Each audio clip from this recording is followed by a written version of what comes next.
Qani yondirib ko'ringchi. Voy! Kuni kecha ayrim blogerlarga qonuniy chora ko'rildi. Bukmekerlik kompaniyasini reklama qilishgani uchun.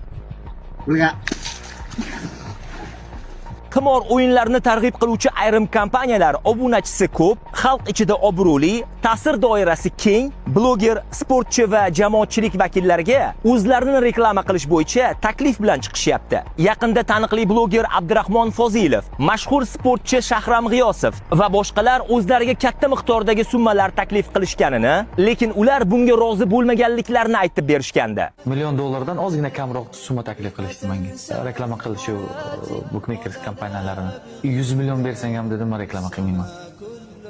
Harom narsa haromdir. Menga ham bir necha marotaba aynan qimor o'yinlarini targ'ib qiluvchi tashkilot vakillaridan katta miqdordagi gonorarlar taklif qilingan. Ularni to'g'ridan-to'g'ri reklama qilib ovoza qilish shart emasligi, faqat kompaniya nomi yozilgan futbolkalarni kiyib, kontent olsam bo'ldi. Shu kifoya qilish haqida direktimga xabarlar kelgandi.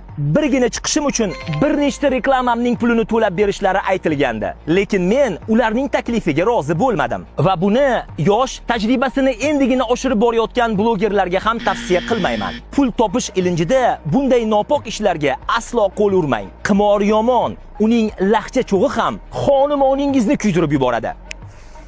Olovga tanangiz dosh bera olmaydi-ku, to'g'rimi? Bas shunday ekan, olov bilan o'ynashmang. Bu videoni boshqalarga ham foydali bo'lishi uchun storiesingizga joylab, tarqatib yuboring.